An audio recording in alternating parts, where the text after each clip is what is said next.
समस्तीपुर गांव में पति पत्नी प्रियंका और रमन एक दूसरे के साथ बहुत खुशी से रहते थे और उनके दोनों बच्चे रोहित और विनय काफी अच्छे थे।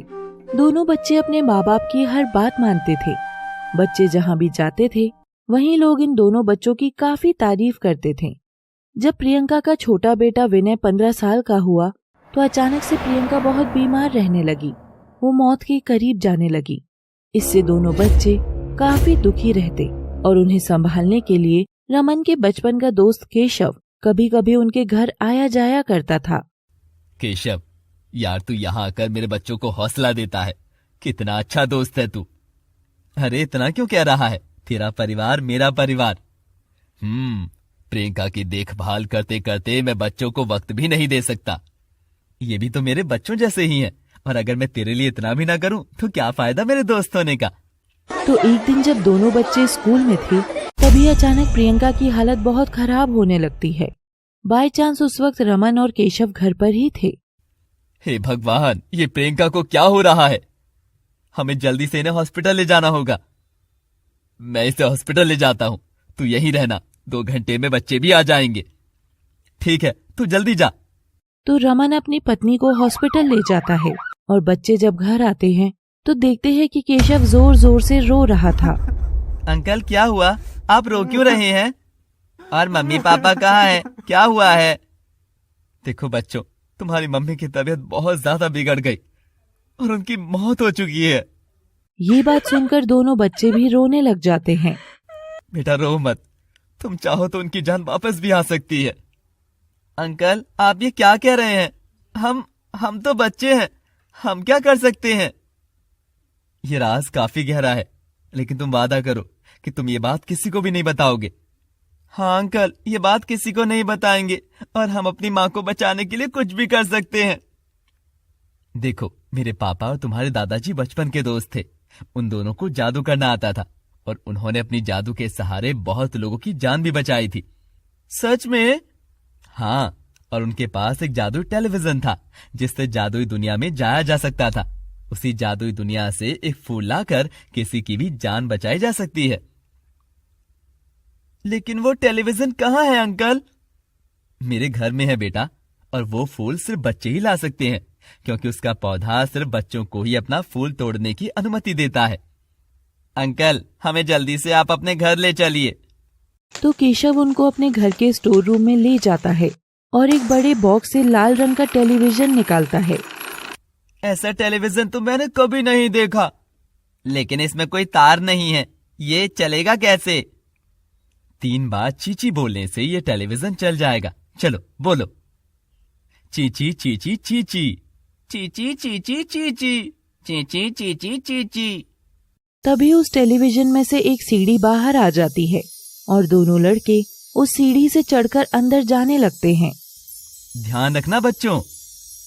दोनों टेलीविजन के अंदर एक जादुई दुनिया में पहुंच जाते हैं जहां पर रंग बिरंगे पेड़ पौधे, नीला और खूबसूरत आसमान और हर जगह हरियाली ही हरियाली है।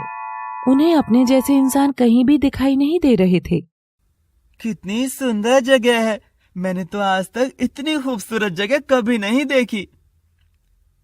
हे भगवान, क्या ऐसा भी हो सकता है? यहाँ पर तो चारों ओर रंग बिरंगे पक्षी और विचित्र तरीके के जानवर दिखाई दे रहे हैं। तभी वहाँ पर एक पीले रंग की लोमड़ी आ जाती है जिसके पंख लगे हुए थे। वैसे आप बच्चे यहाँ पर क्या कर रहे हैं? क्या मैं जान सकती हूँ? और मेरा नाम चीची है। वो दोनों बच्चे सारी बातें चीची को बता देते हैं और चीची उनकी बातों को सुनकर उनकी मदद करने का वादा करती है। तभी वहाँ पर एक शेर आ जाता है। तुम लोग पीछे हट जाओ, बिल्कुल भी मत डरो, मैं इस शेर से निपट लूंगी। कहीं आपको चोट ना लग जाए। चीची, इन बच्चों को जाने दे, तू ये सही नहीं कर रही।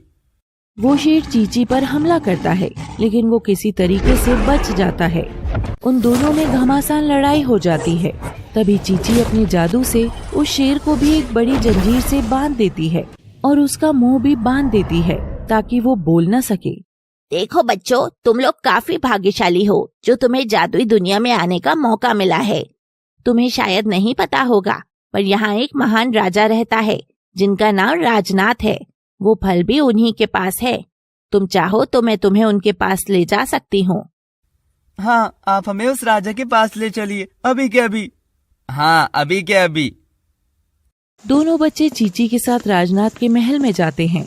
वो महल देखने में काफी बेहतरीन, भव्य और दिलकश लग रहा था। जैसे ही महल का दरवाजा खुलता है, सामने काफी बूढ़ा शेर अकेला बैठा था। उसका रंग काफी सफेद, लंबे बाल थे। बच्चे डर जाते हैं, लेकिन चीची उन्हें सिर झुकाने का इशारा करती है। यहाँ तो कोई भी नहीं है। डरो मत बच्चों, मैं यहाँ का राजा हूँ, तुम्हारी मदद करूँगा। बताओ क्या बात है? दोनों बच्चे राजा को सारी बात बता देते हैं। बस इतनी सी बात। कल तुम्हें फूल दे दूंगा। रात के वक्त फूल मुरझा जाता है, अभी तुम आराम करो। उसके बाद राजा उन दोनों के रहने का इंतजाम एक बेहद आलीशान कमरे में करवाता है। लेकिन विनय को राजा पर शक हो रहा था, इसलिए सच्चाई का पता करने के लिए वो आधी रात में चुपके से राजा के कमरे के बाहर जाकर बातें सुनने का प्रयास करता है। चीची, तुम जैसा बेवकूफ जानवर तो मैंने आज तक नहीं देखा। मैंने तो वही किया जो आपने चाहा। आप हर वक्त मुझे जलील करते हैं महाराज। जुबान बंद करो, वरना यही तुम नष्ट हो जाओगी। असल में राजा बहुत दुष्ट था और अपने फायदे के लिए लोगों की जान लेता था। सिर्फ 2 बच्चों का क्या करूं? कम से कम 3 इंसान तो होते। तीसरा ना आया तो तुम्हारी खैर नहीं। माफ कर दीजिए महाराज, मैं ले आऊंगी और आगे से ऐसा नहीं होगा। जब विनय ये सारी बातें सुन रहा था, तो वो देखता है कि टेलीविजन के साइड में एक बहुत सुंदर फूल रखा हुआ है और बार बार राजा फूल को देख रहा था। वहीं चीची भी राजा से नाराज होकर गायब हो जाती है। ये तो वही टेलीविजन है, लेकिन राजा के पास कैसे आया? और शायद ये फूल वही है जिससे मेरी माँ की जान बच सकती है। तो विनय जल्दी से अपने कमरे में जाता है और अपने भाई को उठाकर वहाँ से भागने की कोशिश करता है, लेकिन तभी राजा को भनक लग जाती है। तब तक विनय और रोहित महल के बाहर आ जाते हैं। तभी पेड़ों के पीछे से घोड़े पर सवार एक आदमी उनकी तरफ आता है। वो कोई और नहीं बल्कि केशव है। वो उन दोनों को उठा लेता है और जबरदस्ती महल में ले जाता है। देखो, तुम्हें इंसान के बच्चे चाहिए थे, ये ले लो। मैंने तुमसे जो वादा किया है उसे पूरा भी किया है। अब मुझे वो फूल चाहिए ताकि मैं लंबी उम्र तक जी सकूं। हाँ हाँ जरूर केशव, बहुत अच्छा किया। बेचारे बच्चे ज्यादा दूर भाग नहीं पाए। ये इंसान के बच्चे अब हमारे देवता की पूजा के लिए बलि चढ़ाए जाएंगे। हर साल हम लोग अपने देवता को बलि चढ़ाते हैं ताकि हमारा राज्य हमेशा हरा भरा रहे और कभी भी किसी चीज की कमी ना पड़े। आपको जो करना है करो, मुझे वो फूल दे दो, मैं यहाँ से जाना चाहता हूँ। इतनी भी क्या जल्दी है? मैंने चीची को 3 इंसान लाने को कहा था, लेकिन ये 2 ही लाया।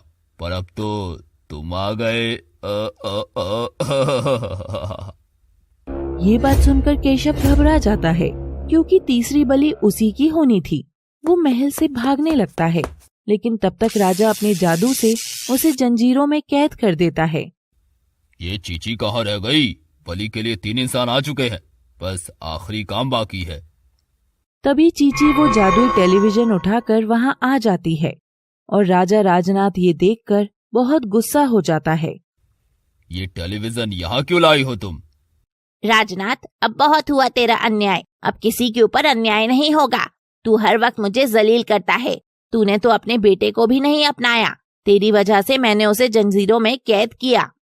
तो वो शेर कोई और नहीं बल्कि राजा राजनाथ का बेटा था। तभी चीची टेलीविजन को फेंक कर तोड़ने ही वाली होती है कि तभी राजा अपनी जादुई शक्ति से उसे भी जंजीरों में कैद कर लेता है और वो टेलीविजन अपने हाथ में उठाकर जोर जोर से हंसने लगता है और चीची को दर्द होने लगता है। छोड़ दे दुष्ट।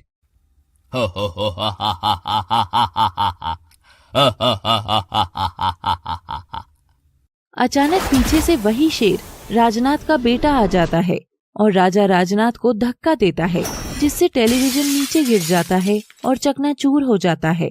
टेलीविजन टूटने से राजनाथ तड़पने लग जाता है और उसका एक एक अंग पिघलकर सफेद राख में बदलने लग जाता है। नहीं!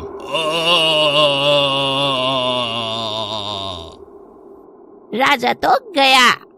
और जैसे ही राजा की मौत होती है, उस टेलीविजन से उन लोगों की आत्माएं बाहर निकल आती हैं जिन लोगों को पहले राजा ने बलि चढ़ाया था, और विनय राजा के कमरे से फूल ले आता है। अंकल केशव, आपने हमें धोखा दिया है। वो फूल आपको चाहिए था ना, है ना? हाँ, मुझे माफ कर दो बच्चों, मैं बहुत लालची हो गया था। लेकिन तुम्हारी माँ को सच में वो फूल चाहिए। हम वापस कैसे जाएंगे? वो टेलीविजन तो टूट गया। तुम चिंता क्यों करते हो? ये टेलीविजन तो राजा का था। जिस टेलीविजन से तुम आए थे उसका दरवाजा मैं जानती हूँ। चलो मेरे साथ। और तभी महल की दीवारें गिरने लग जाती हैं। वो शेर दोनों बच्चों और केशव को अपनी पीठ पर बैठाकर महल से बाहर भाग जाता है। दोनों बच्चे केशव के साथ चीची की मदद से अपनी दुनिया में वापस आ जाते हैं और उस फूल की मदद से उनकी माँ एकदम ठीक हो जाती है।